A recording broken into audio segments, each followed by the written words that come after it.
and I'll give you the key. It's easy. Just keep on hopping, keep on rocking, and don't start stopping. Everything you need just to walk the scene. And if you wanna make it better, you give it to me, I'll grace it. I believe for you, you wouldn't believe what I see in you. So don't stop, don't let the dream drop off.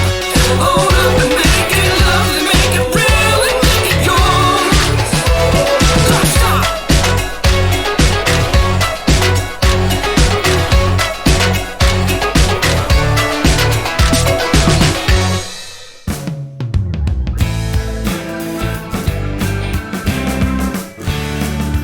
All right, Crystal, I'm excited to have you joining me again. I had you on the show quite some time ago. I don't even remember when. It was years ago now at this point, I think. But yeah, and then we've continued talking since then. And then in like January, I want to say you reached out and you're like, hey, I like what you're doing. I think I want to try powerlifting. Who should I like reach out to for that? And I was like, oh, I sent you like 8 million things. And then we got talking. And you were like, well, why don't you just coach me? And I was like, because I'm not a powerlifting coach. And you're like, yeah, but I could be your guinea pig. And I was like, okay, that sounds fun. As long as you know you're my guinea pig, because I love these kind of things. I'm really into them. But I think the confidence part of it is always hard, right? Yeah. Anyway, so love these things. We decided to start doing some experimenting. You ended up doing a powerlifting meet and kicking some butt. And it's a happy ever after kind of story.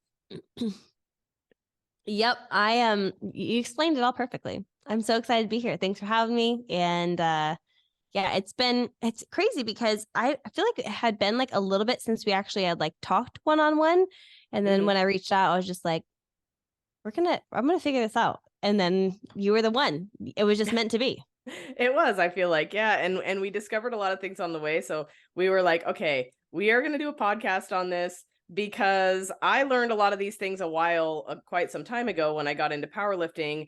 And what I kind of want to touch on with today's podcast is how we perceive ourselves, all of the fitness trends out there telling us what we need to do to look a certain way, social media expectations, I'm going to call it, because now a lot of people, that's all they see is the fake stuff on social media, right? Or now a huge thing we could touch on, and we don't have to, but is like now everyone's doing Ozempic to lose weight, right? Oh gosh, yeah. So there's all of these things, and it's what we take in, a majority of us all the time, like how many people, they just scroll all day long at their job or whatever they're doing. And so I learned about 3 years ago that if I did less and I ate more, I looked a lot better. And it was kind of hilarious because as we got into this, and like at first you're like, what? I'm only working out 4 days a week. This is kind of weird. Like, can I do an extra day? What's going on? And I'm like, no, you've got to recover because then your system will be happy. And then it was funny, the less days we got into, I think towards the end of your prep, we were at like 3 days a week and sometimes even 2. And when you were traveling and we're working around that, and you're like, oh my gosh, I look at myself in the mirror and I'm like, what is going on here? Yeah, it's crazy. So I've always been like a promoter of eating more food. Like I like food. I like to help people to learn how to eat more food. People just, they don't get it. Like you can eat more food. I promise you can. But I was still in the working out like 6 days a week phase of my whole life. And when I started working with you, I was like, this is not a thing. Like I can't do 4 days. I just feel like I just felt like I wasn't doing enough. And then I realized like, my body is changing. Oh, I'm getting stronger. Oh, it's just like all of a sudden everything just started like flowing together. And I'm like, this makes a lot of sense. And I even struggled with it there towards the end too, because I was like, I'm just going to like get it all done. 1, 2, 3, like it like Thursday, Friday, Saturday. And you're like, don't do that. You need to rest. And I'm like, I was just going to sneak it in. You're like, don't sneak it in. Just give your body rest. I know. And that's the funny part, right? Is like, so you get to learn all these new things, especially you coach people, I coach people, in our just regular day-to-day journeys. We've learned all these things. And I was kind of reflecting on it. I get ready in the morning and this is what I do. I think about things like this, but I'm getting ready in the morning and I have some inspirational quotes written on my mirror and whatnot. And I'm reading this and I'm like, okay, so I would not even coach a person remotely the way I do now. No way, right? And I'm sure that this shed a lot of light on what you were doing as well. And I feel like we kind of talked about it when you got done having Rigel. You were like, I need a goal. I need something to do. Mm-hmm. Yeah. Yeah. I definitely felt like I was like in this weird stuck phase. Like I I got back into working out after having had him. Like I had my rest time or whatever. And then it was like I was just doing the same thing. And I didn't feel like I was pushing myself hard enough, but I didn't really know which way I wanted to push myself. And it was really kind of weird. But when he was like 6 months or 7 months old, I was like, I've got to figure out a goal. And it's not going to be to get like lean and shredded and bodybuilding style. Like that's just not going to happen. I'm still nursing and all the things. So I was like, I've always wanted to do powerlifting and I never actually pulled the trigger. So I'm just going to see how it goes. And I'm not going to compete though. I'm not going to compete. I'm just going to see how it goes. And then I talked to Connie and Connie talked me into doing it and I did it. And I thought it was wonderful. Oh, I had to really work hard to talk you into it too, I'm pretty sure. I mean, I was practically begging you, wasn't I? Yeah, but I'm so glad I did it. And like, I am going to do it again. Like I am excited for the next time, the next go around. Like I'm just, it was an amazing experience that I didn't expect it to be as amazing as it was. Mm-hmm. Yeah. Especially since I was like, I'm just going to train this way and maybe not actually compete. And then I did it. And I'm like, oh, great. Now I'm stuck. Now I'm hooked. So it was kind of ironic though, because we switched from the more days to less days, more recovery, more like less volume, more strength. So lower reps, higher weight. And then your body started to change and you're like, I'm losing weight. I'm leaning out, like you're sending me pictures. I'm seeing pictures in your Instagram stories. And then all of a sudden it's like, oh, wow. All of a sudden, and I can't remember exactly what you said to me, but you're like, I just realized that I'm like working less hard than I was. And it's hard in a different way. It's still got a hardness to it, right? But you're not like going to failure every single set. You're not doing tons of volume. And so you were doing lower reps, higher weight, you're noticing your body change, you're recovering more, which was hard to get a grasp on. Still sounds like maybe it's a little on the back there, but and your body's totally changing. You're like, whoa, I have abs. Whoa, I'm losing weight. Whoa, all this stuff is happening. And I'm like, okay, well, you got to eat more. You got to eat more. And the more you ate, it seemed like the better your body composition got. And you came to me, you were already eating a ton. Like, I mean, obviously you preach that, I preach that, we're all about the food, right? But then you were like, holy cow, I don't even know if I can eat anymore. This is crazy. Yeah. And that's when you're like, okay, so let's talk about this, because what does social media tell us, and what does Pinterest tell us, and what does society tell us? They tell us do lots of reps with 5-pound pink dumbbells in order to tone up. And it's just not the case. Yeah. Yeah, it's not the case at all. And I've never been the lots of reps, lightweight type of person, but I still was like, grind, like do it, grind, make it hard, like it's gotta suck, you gotta go every day type of person. And then the more I realized this, I was like, okay, I can eat more and I can lift heavier and I can go harder and I can have more recovery time. Like it was just like everything finally made sense in my mind and in my body. And I don't know, it was just like, I think I even came to you and was just like shocked several times. Like, I know how to eat, but like, I'm still losing weight or I'm still like leaning out or whatever. And I like, that's not my goal, you know? And you're like, you need to eat more. And I'm like, I'm already eating a ton. And it's just so cool to experience something different. And I think that was like a huge thing, stepping out of my comfort zone and trying this different style of training.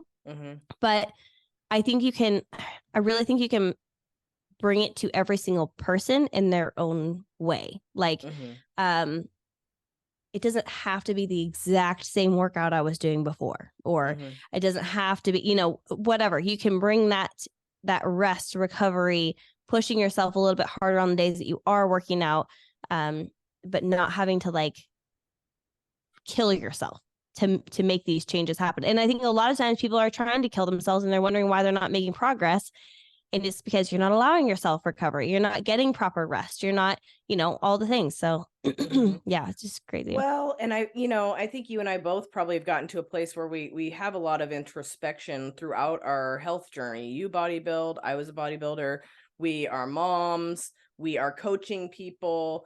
And I think that, and I don't know the kind of clientele that you get, but I think with myself, not you in particular, but a lot of the women that I get, they are thinking they can abuse their body into looking a certain way. And so instead of being this positive outlet, fitness becomes this thing that they dislike because they're trying to force their body to look a certain way. They don't enjoy it. It's not something that makes them feel powerful and strong. Now, some people do get addicted to it, and that's a different story. But for the most part, you're adding another element of stress to life. And I'm sure you can talk on this much better than I can, because my oldest child is 17 years old now.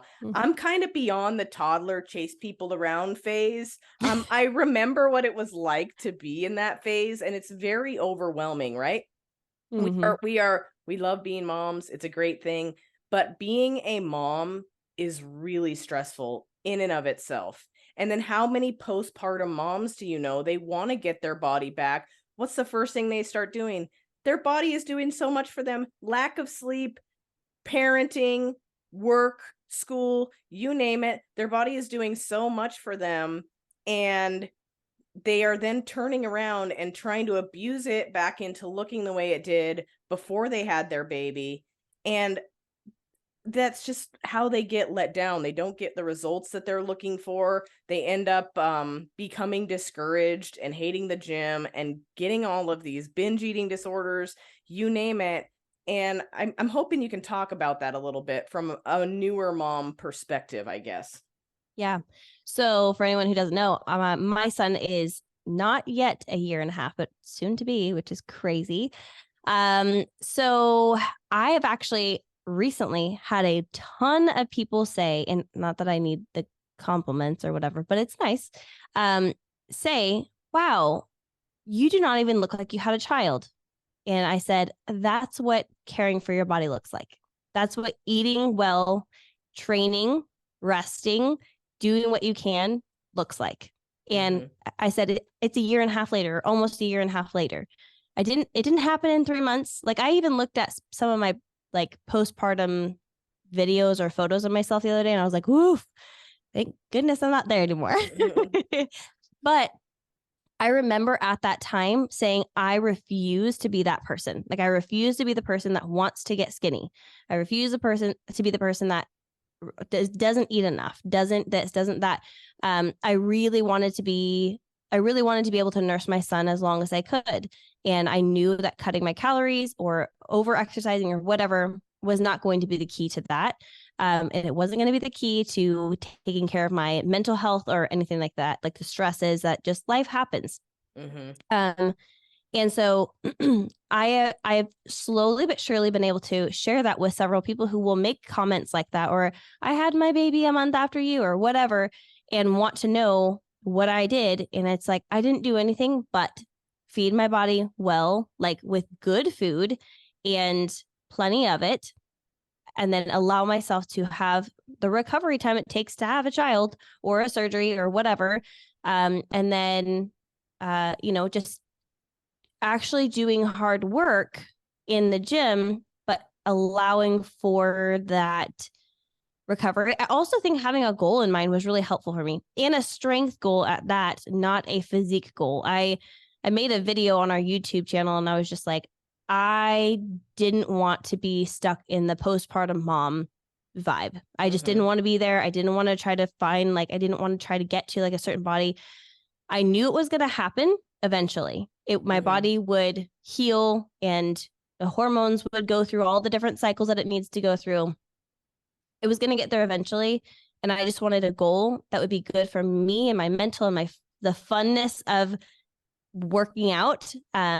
That's why I chose just do the body or the powerlifting. Because I'm like, this is a great goal. This is fun. I can have someone who keeps me accountable and challenges me in the right way and not focus on what my body looks like. And then my body just like fell into this mold. And obviously, like, I'm still not happy with the way I look because I'm my own worst critic, but I'm pretty happy with where I'm at. You know, it's like I'm like I can't really ask my body to do more when I'm not focused on weight loss. I'm not focused on like tightening up that baby body, and it's just fallen there. You know, it just, I mean, it takes work, but it's just happened. And I hate seeing other moms just like eating so little and over exercising and just stressing their body out on top of all the other stresses that come with being a mom. Yeah, I just, yeah. Well, so we could take this one step further, because as somebody in the fitness industry, I mean, I'm sure you've gotten the comments, I would do that, but I'm too busy with my kids, or, you know, kind of that mom shame for taking care of yourself. Right. So let's talk about this a little bit, because we do, as moms, have shame about taking care of ourselves. We put our kids first. Sometimes we will not do something for ourselves in order to see that something happens for them, or to be present as a parent. But I've talked about this frequently, where you do have to take good care of yourself in order to be the best parent that you can be as well. I mean, how many people do you know out there that are really overweight and unhealthy, and they have all these health conditions, and they can't even take their kid to the park without huffing and puffing? Do you think that that's putting your child as a priority as well? So maybe we could talk about that a little bit. Yeah. I do feel like, you know, you do get those comments. I'm actually pretty lucky to not have a super negative group of people, you know, following me. But there are those people that are like, oh, you should be spending time with your kid, blah, blah, blah. You will see in like 90% of my videos, my child running around. Like, Connie got all my training videos, and you can see it on my Instagram, whatever. My kid is almost always in the gym with me. And there was times where I'm like, I cannot with this right now. Like, he is driving me crazy. He's getting into everything, but we always made it work. If I needed to, like, Robert would watch him, or we'd have a playpen or whatever. I figured out a way to where he can be with me, or someone can watch him so that I can get my workout in. But he's with me. I mean, like, you can do it. It may not always be the picture perfect thing, but you can do it. That's exactly how I got to my powerlifting meet. Otherwise, there would just be no way. Then there was hard days where it was like, okay, this is a long workout. He's just got to get on with it, you know? But there should be no guilt around a mother taking care of herself, because you wouldn't think anything of a dad waking up early, going to the gym, coming back, getting ready for work, and leaving. But if a mom wakes up early and the dad's there taking care of the children, then it's like, oh, what are you doing? Well, and then you post it on Instagram. Like, shouldn't you be at home with your kid? You know, and I don't want to play like the mom dad game, because we can all do that. But a mom get a lot of the backlash of posting something like that when it seems normal for a dad to be able to do that. You have the guilt of, oh my goodness, I want to go take care of myself. And it really is like your nutrition and your fitness. Like, there's other things that make you feel good, like getting your nails done, your hair done, or whatever. Those are not going to, in the long run, benefit your child, but you taking care of your body will benefit your child. So it's 100% worth it. You are not only taking care of your body to be able to have fun with them, but you're giving them an example of what to follow, of how to take care of themselves, so that when they have children, or when they're in school, or when they're having a stressful life later on, they know how to manage those things because you have set the example. I 100% agree with that. And I can tell you, I have gotten flack, especially from my intermediate family, which was a crazy thing, right? Since I got into fitness.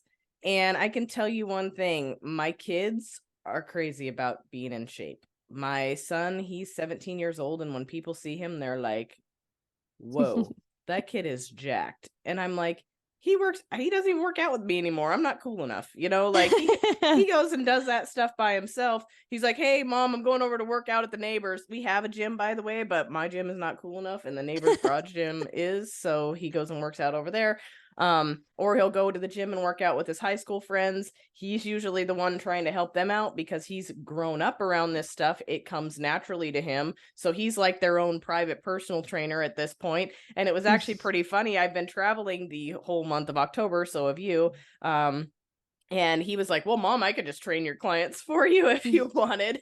And I was like, I don't know if that would go over well, but I mean, I appreciate the offer, but it's all good. But your little guy watching you that do all of this, before you blink, he's going to be grown up and doing it with you. And it's going to be a part of his life. And it's going to be something that you implanted into him that he can pass on to his own kids. And it's such an awesome thing to watch.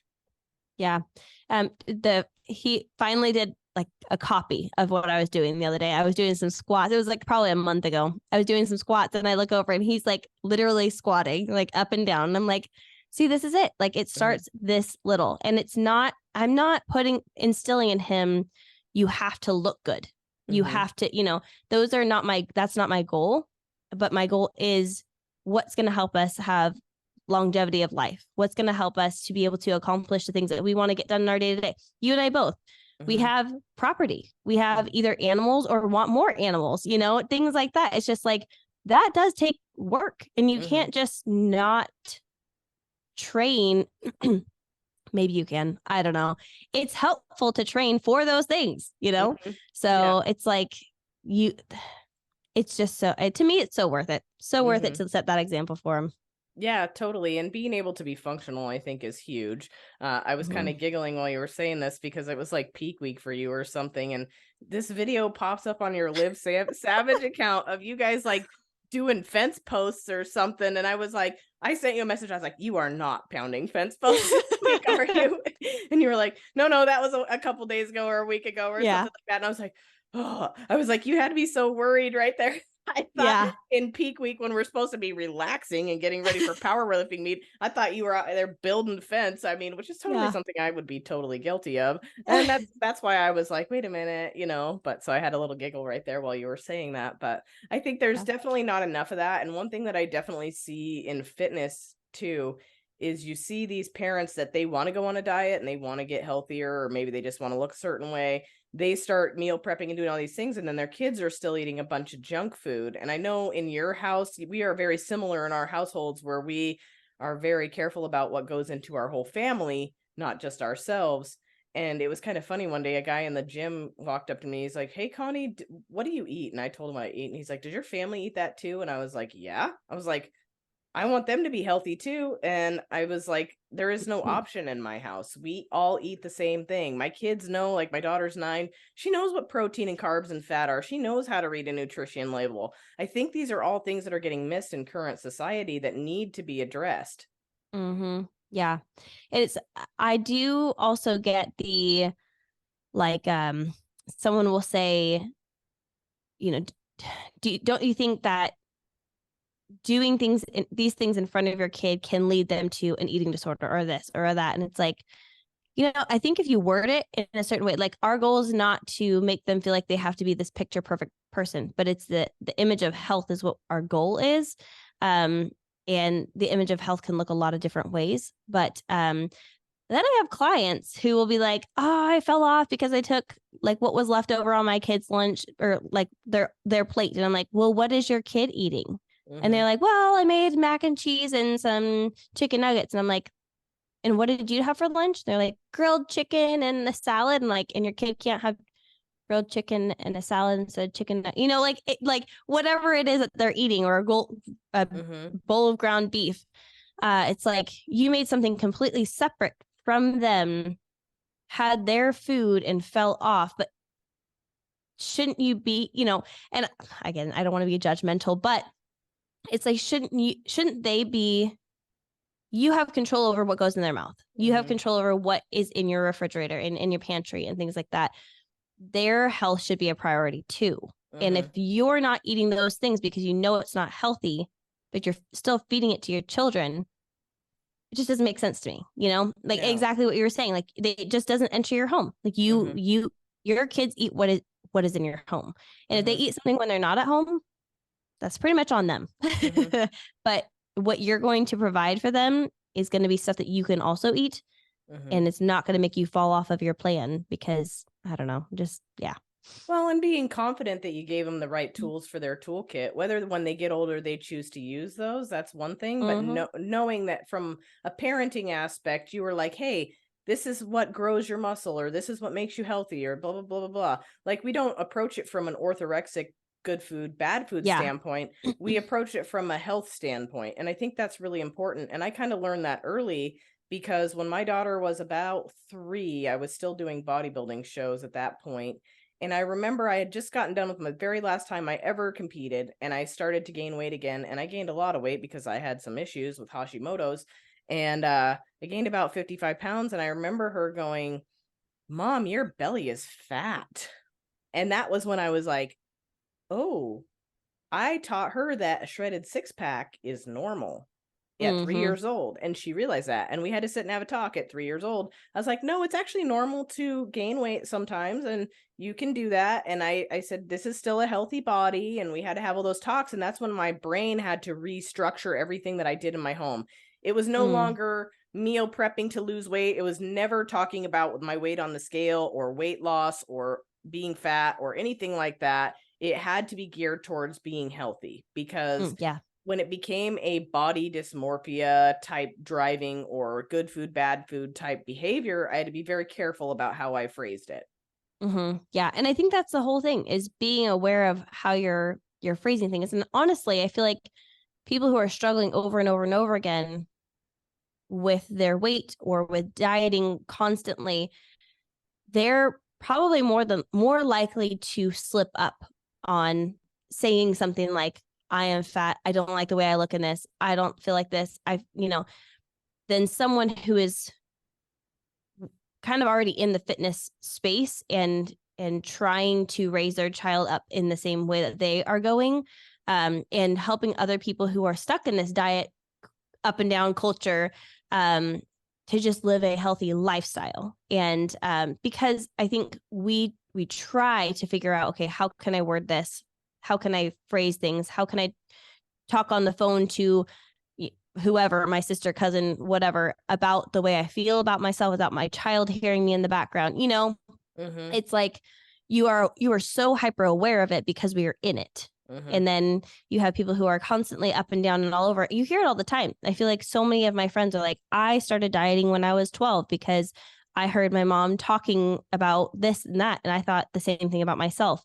And so I think just being aware of the way that you're talking about yourself and the way that you're trying to obtain these goals of being skinny or looking a certain way or whatever, and not making it a goal of health at first, Yeah, absolutely. And I tell people a lot of this, like, there is a place, obviously, when you're working with a client, you may have to be in a deficit or you may have to have food restrictions because a lot of people are already in that negative account balance. So we kind of have to bring it back to a positive account balance before we can start working on bringing food back in and working calories up and doing all of that kind of stuff. But that can be really hard too, because you have to be able to drive good behavior and give people success. And so it's a very hard balance. And so I understand that. Now, talking to you about this recent journey in the last year with powerlifting. So I'm assuming, like all of us, and I could be wrong, I will say from my aspect of things, when I was a bodybuilder, I was always going in the gym trying to change my body. And the big thing with powerlifting that I noticed was the minute I took my focus off of growing more muscle, losing more fat, growing bigger lats, bigger delts, like the minute I took it off of changing myself and focused it more towards how much can I load on the bar, that's when my body changed immensely. It was insane what happened to me, actually. Like, I look at myself in the mirror now and I'm like, what the heck is going on? Like, and it always gets better. That's the crazy part. It never gets worse. It always gets better. Every time I look, I swear I'm better. And I'm like, what's going on here? Because all I do is eat and all I do is train to see how much weight I can put on the bar. So I'm wondering how that played into your journey as well. Yeah, definitely. I mean, on point. Like, that's exactly how it was. It was like, because I didn't want to focus on the way I looked. I wanted to focus on feeling good. And it was just like immediate. Like, I feel so much better. I love this style of training. And it was like, that's exactly what I needed. It's exactly what my body needed. It's like almost like you took that stress away, but also like you just focusing on something else that you're like, oh, like you're almost shocked because you're not looking at your body every day. Like, did I change? You know, it's like, no, you just like all of a sudden like, wow, my quads have grown. Like, I don't know when that happened, but it did, because you're not staring at every day trying to figure out like, am I growing? Am I looking better? Am I leaning out? Am I doing this?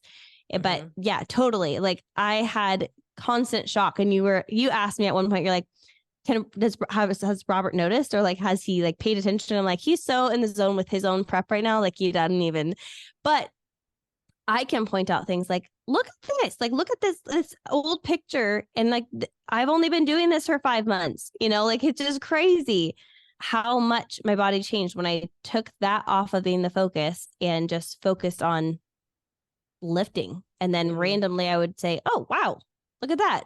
That's changed a lot and really quickly. So it's pretty cool. Yeah. And I think that we learned some other things with this as well that we can help other women with our journeys. And that is that things don't have to be perfect in order to achieve success. You just have to show up. So how many days were you like, oh my gosh, I'm traveling this whole month, I don't know what I'm going to do? And I was like, okay, let's split it up into 2 days a week. Let's make this work. Let's just go in and do our compounds. Like, okay, you don't have time today. You're like, I don't have someone to watch Rigel today, and I got this going on. I'm like, okay, so let's just go in and squat today. Let's not do any accessories. Let's just up the squats. We'll do a couple extra sets or whatever it might have been. It was not what people would consider to be optimal, but the thing that's optimal about it is you're still getting in there and doing it. And you're not overloading your stress systems and everything else in the process while you're scrambling, trying to figure out how to get 5 days a week in while you're a busy mom. Yeah, that's exactly it. Like this has been the craziest, busiest season in a long time. And there is a point where I was just like, I can't do this. I can't do that. I can't do that. And Connie was just like, you just got to do what you can do. Like if that means it's 2 days, that means it's 2 days. If that means it's just compounds, it's just compounds. Like it was very helpful to have someone remind me that it's okay as long as you're going, as long as you're doing the thing. And yeah, there was definitely days where it was like not optimal. Definitely not optimal days. Like Rigel would be freaking out and just screaming at me or whatever was going on in life. And it's just like, I'm here, I'm showing up, I'm doing the best I can. Like that's what I have to offer. And there was a point where I almost decided not to compete. Like, what was it? 4 weeks out from my meet. And I was like, I can't do this anymore. It's too much pressure. I don't have enough time. And like you and Robert both talked me off the ledge. You're like, Crystal, like give it what you have, give it the time that you have. And actually at that point too, like Robert realized like I am to my limit. And he really started to take over care on Rigel and things like that. Like I'm to my limit. I cannot do anymore. And I really want this to be a thing. I really want to do this for myself. And you guys just said, show up, put in the work that you can, put in the time that you can, and that will be good enough. You've already made gains in the last 7 months.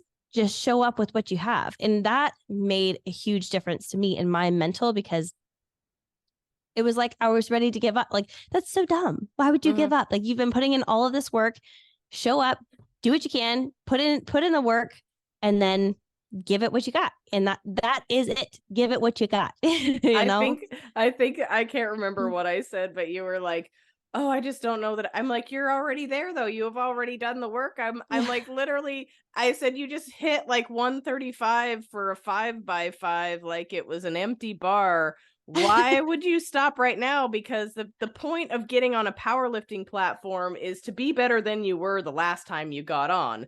I mean, we can all make gym PRs all day. If that's your thing, then that's cool. Me, I want something saying that I did this and I had somebody watching me and I did it the right way, you know? And so that was kind of the thing I tried to construe throughout the whole process was like, hey, you know, platform, way different than the gym. When you get there and you get it done and you have those numbers on the board, next time it's so much easier to be like, okay, I just have to best me. I don't have to worry about what everybody else is doing. And that's an excellent thing about powerlifting, right? Nobody cares. Everybody's cheering for you. Even if they're competing against you, they're high-fiving you and telling you to go, because they're paying attention to their own, they're staying in their own lane, right? They're like, okay, I want to hit my numbers. I have my numbers in my head, not Susie's numbers or Sally's or whoever's up there. It's time to go up and just do the best I've ever done. And I think you kind of realize that once you stepped off the platform after your last deadlift, you were like, I now understand all of this. Yeah. Yeah, it really is that way. And it's kind of cool because I did share like, hey, I'm doing a powerlifting thing. And then I shared like the video of my meet and things like that. And it's really cool. And now I have people like asking, when is your next meet? Are you going to do your next meet? And I'm like, I got to focus on like where I'm at in the season right now. So this is Robert's competing season and it's not mine. Like, like I just don't have it in me right now, but it's cool because people are excited to see you do your best again. You know, like they're excited to see you in your element, doing your thing. And it's cool because it's like a group, like it's like a, I don't even know, Culture. Yeah, it's like a culture. Like they're so excited for you. And it's like it's smaller, it's a smaller culture than the people who are wanting to look a certain way or beach body or whatever.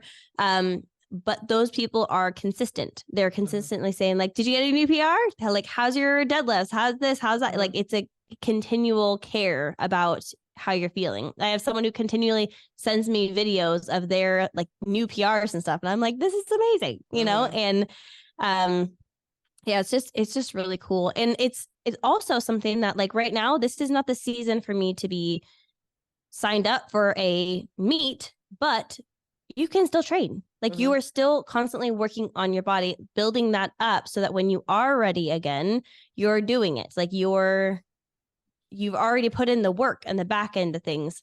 So when you're ready to do another meet, you can train for it. You know what I mean? Like you're already doing the work, but then you can kind of do that training leading up to the meet. So that's another thing I really appreciate about this sport is that you can take a little bit of time, get some more strength, do the thing, like whatever season in life throws at you, which is just really cool. Absolutely. I just spent my last year in a one-armed season, so I can Yeah. tell you how that like, but guess what? I'm still showing up. So it's I totally get it. But if there was one thing that you could leave anybody with on this podcast, though, as far as the things that you've learned on this journey, what would it be? Oof.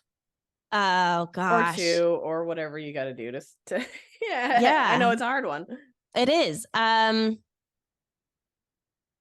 Gosh, I feel like I've said this several times, but making health your priority is going to change your physique. It's going to change your body from the inside out.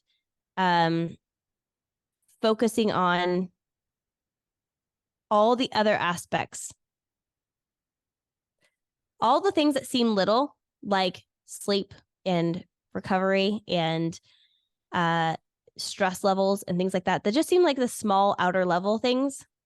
Those are almost more important. Like they're not more important, they're just as important as the actual workout, the food going into your mouth. Like those are also important things.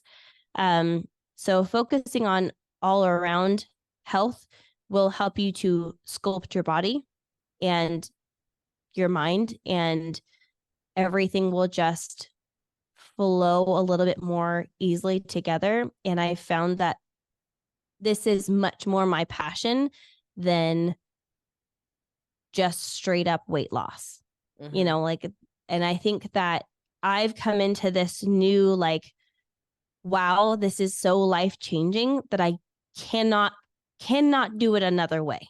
You know, I just cannot help someone do this in another way, because this just makes sense.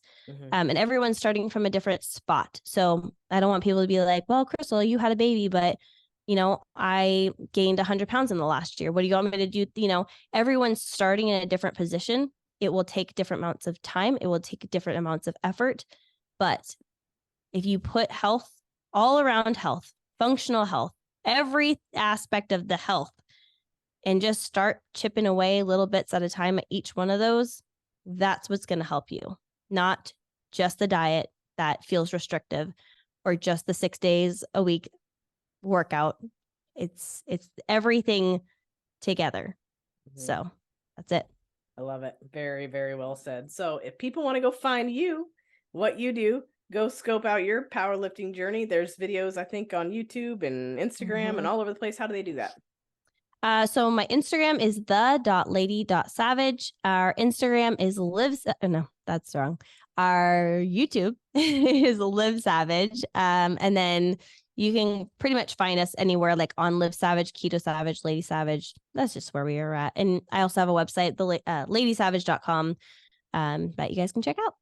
I will put all that in the show notes too, so people can stalk you and follow your journey, because it's a good one and it's a good positive social media model. I feel like a lot of people don't fill their social media feed with the most positive stuff. So you can go add Crystal. It's great and it's positive and I love it. So yeah, I appreciate it.